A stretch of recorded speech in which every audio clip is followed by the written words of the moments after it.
Since 2006, when Felipe Calderón assumed the presidency of Mexico, until the end of his administration, 96 journalists have been murdered or disappeared. Encontró en una unidad habitacional 4 cuerpos descuartizados y con huellas de tortura. Los cuerpos pertenecían a 3 periodistas y a la novia de uno de ellos. In this violent conflict, those who dare to tell the truth are in grave danger. Especially those who expose elected officials working with the cartels. The Mexican state appears unable to control the escalating violence.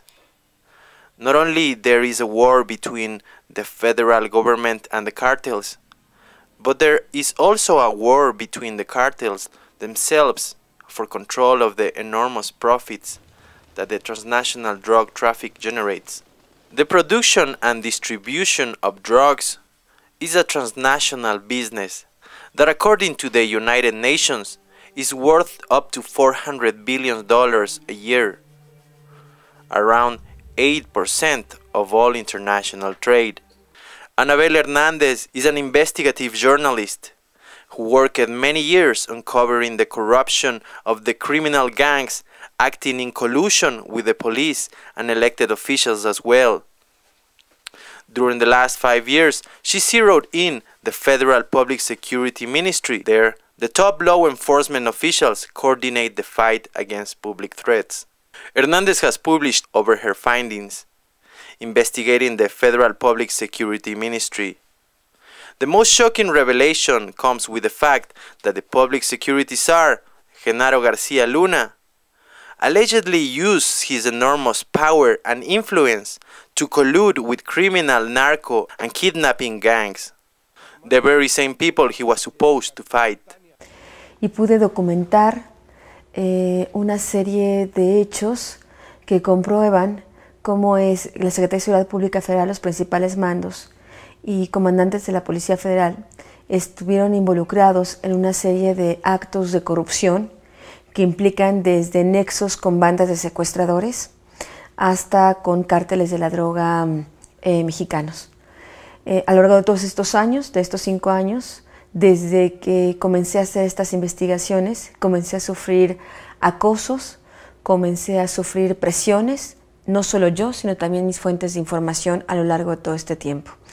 Incluso recientemente he tenido testimonios de personas de absoluta credibilidad e incluso importante imagen pública que me han señalado como el propio Genaro García Luna les decía a ellos que yo era su principal enemiga y que iba a acabar conmigo. Genaro García Luna is not an ordinary law enforcement officer. He has vast intelligence and counter-terrorism background. He has been trained in US, Israel, Colombia, among other countries. García Luna's power and influence has been felt from the beginning of his career. In 1998, he designed the framework for the Mexican Intelligence Agency and the federal police as well. He has written books and received medals from governments and agencies from all around the globe, including, but not limited to, the DEA, Homeland Security, CIA, FBI, Department of Justice, and Interpol. Since 2006, García Luna was appointed the Czar of Public Security. Finalmente, en el año 2010, yo publiqué mi libro de Los Señores del Narco, en el cual pude documentar los nexos de los principales mandos de la Secretaría de Seguridad Pública Federal con el crimen organizado. En diciembre de 2010 fui informada por una fuente de información directa, testigo directo de los hechos, que elementos de la Agencia Federal de Investigaciones, de la AFI, que fue creada por Genaro García Luna, estaban siendo reclutados por el propio Genaro García Luna para asesinarme, simulando una especie de atentado que pareciera un robo, que pareciera un accidente automovilístico, que pareciera un intento de secuestro fallido en el cual yo resultara muerta. A raíz de esta información, fui a levantar una denuncia ante la Procuraduría General de Justicia, el DF, contra quien resultaba responsable. Y desde entonces vivo las 24 horas del día con escoltas para mí, para mis hijos, para mi familia. Las amenazas no cejaron. Yo tuve que hacer pública esta situación porque he comprendido que la única manera en que los periodistas podemos proteger nuestras vidas es hacer pública esta situación y hacer públicos directamente quiénes son los que nos amenazan y nos amedrentan.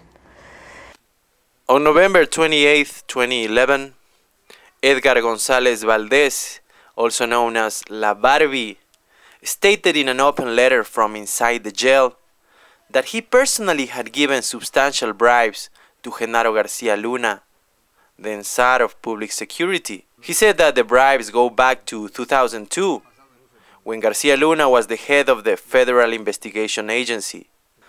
In this surprising and voluntary testimony, La Barbie went as far as assuring that it was Felipe Calderón himself, president of Mexico, who unleashed a so-called political persecution against him, because he refused to join ongoing talks between Mexico's highest public office and the heads of the drug traffic organizations. He named General Mario Acosta Chaparro, who was murdered in April 2012, as the permanent liaison between the drug cartels and the presidency. He also named a number of top cops high in the hierarchy of the federal police, the Public Security Ministry, and other law enforcement agencies. Notably among them Armando Espinosa de Benito, current chief of the investigations unit of the federal police, who allegedly worked as a double agent with DIA, passing information to the narco cartels. Edgar González Valdez, also known as La Barbie, in this public letter released through his attorney, claimed that he is awaiting extradition to the US, where he will confess all he knows about public officials' involvement with the narco to US authorities. While all this happened, González Valdez was in a hunger strike that he recently ended. These accusations confirm the information presented in the books by Anabel Hernández. Saqué el libro, publiqué el libro en noviembre también de 2012 de México en Llamas, donde documento todavía mucho más a fondo en qué consistía la ayuda y operación de la Secretaría de Seguridad Pública Federal a favor del cártel de Sinaloa y de los hermanos del cártel de los Beltrán Leiva. Bueno, todo este conjunto de cosas que he denunciado a lo largo de 5 años, hoy tienen mi vida en alto peligro. Mi vida en este momento corre un gran riesgo. Yo no puedo permitir, no puedo tomar a la ligera este tipo de denuncias. Y fui a la Procuraduría General de Justicia del DF y a la PGR a ampliar mi denuncia en contra de estas autoridades. Y en la Procuraduría General de Justicia del DF revelé que era Genaro García Luna, hoy exsecretario de Seguridad Pública Federal, quien estaba efectuando todos esos amedrentamientos en mi contra. Hoy, en este momento, la semana pasada, el lunes de la semana pasada, sorpresivamente fui informada por la PGR, por la Fiscalía de Atención Especial para los Periodistas, de agravios para los periodistas, de que la Procuraduría Capitalina había declinado su competencia en mi caso, dado que se trataba de un exfuncionario del gobierno federal, y le pasó todo mi expediente a la PGR. Y la oferta que me ha hecho la PGR es que me custodie o la Policía Federal o la Policía Ministerial, la ex-AFI, las dos policías que quieren matarme. Armando Rodríguez was a family man. He used to love sports. He was known by his friend as El Choco. He was a reporter from El Diario de Juárez. One morning after breakfast, Armando was about to drive his daughter to school, when he was gunned down by hired killers outside his house door, right in front of his family. Armando sí andaba muy asustado porque sabía que eran amenazas reales y porque estaban ya las cosas muy calientes aquí en la ciudad. Ya bien desesperado. Y me vuelve a sonar el teléfono al transcurso de mi casa a la casa de Blanca y me dice: Blanca, lo mataron, Pedro, lo mataron. Pues ya llegué y sí, efectivamente estaba el Choco en su carro, estaba blanco, se ve bien feo. Just like Anabel Hernández, Armando Rodríguez del Choco had reported about state officials' corruption. More specifically about the strange life and death of Andrés Sánchez Pineda, the nephew of who was then Juárez's general attorney, Patricia González Rodríguez. Many in Juárez are convinced that this is the reason why El Choco was murdered. 5 years after his death, the suspicions might have been proven right. However, not in a court of justice. On April 19, 2013, one day after being kidnapped, Mario González, brother of Patricia González, handcuffed and pointed by guns of at least 5 armed paramilitary men, confessed that his sister, now former Juárez's state general attorney, was in fact working for La Línea Narco cartel, giving them protection and information. Under mortal threat, he also declares that his sister, the former general attorney, gave the order to kill Armando Rodríguez El Choco, along with at least 4 other individuals, one of which, Enrique Perea, was also a journalist. There have been attacks to newspapers with bombs, drive-by shootings, and even the kidnapping of the entire staff that was present when the criminals broke in El Siglo de Torreón, a newspaper in the La Laguna region. According to Article 19, a media watchdog, on the first 3 months of 2013, there have been 50 attacks to media workers and organizations. No hay autoridades que estén respondiendo ante las amenazas, las agresiones, los asesinatos, las desapariciones contra la prensa en México, debido a que las autoridades, las instancias creadas para la investigación, como la Fiscalía Especializada de Delitos Cometidos contra la Libertad de Expresión, Fiscalía creada en el 2006, no tiene el marco suficiente, no tiene los recursos necesarios para llevar a cabo las investigaciones, lo que abona la impunidad. Es una situación donde los periodistas se encuentran en un fuego cruzado entre la violencia y la impunidad. Casos de periodistas que piden ayuda a sus autoridades, que no hacen caso, no hacen eco de esos llamados de auxilio. También piden ayuda a sus propios medios de comunicación, que también los medios de comunicación no llevan a cabo, no implementan protocolos de seguridad. Las propias empresas de comunicación, de los grandes medios de comunicación, no hacen eco a estas llamadas de auxilio por parte de las y los periodistas en México ante la situación de violencia que viven y sufren en su ejercicio cotidiano.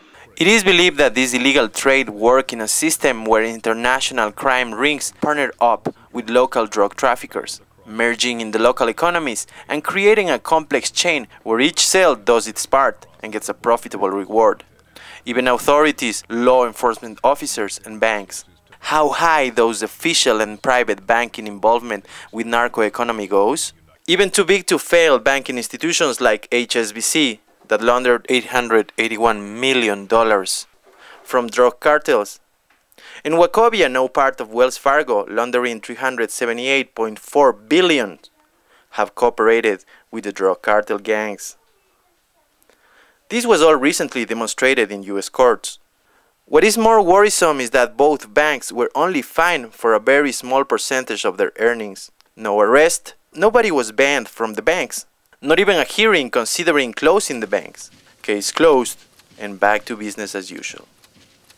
Sí, muchas veces los grandes intereses económicos son los propios que buscan limitar o controlar el libre flujo de información, y esto lo hacen a través de las amenazas, intimidaciones, compra, coacción de las y los periodistas y la prensa en México. Muchas veces las grandes empresas tienen intereses económicos y también se anuncian a través de los medios de comunicación, entonces piden muchas veces que cierta información no se toque, no se hable, se veten, pero realmente brilla por la ausencia la acción de las autoridades. Crean instancias vacías, sin recursos, sin un marco legal. Entonces, realmente no pueden hacer nada, es una verdadera simulación lo que está haciendo el Estado. Shockingly, on April 19, 2013, 2 days after this interview was made, a threatening letter was sent to the offices of Article 19, promising to hurt them or kill them for their braveness to speak out.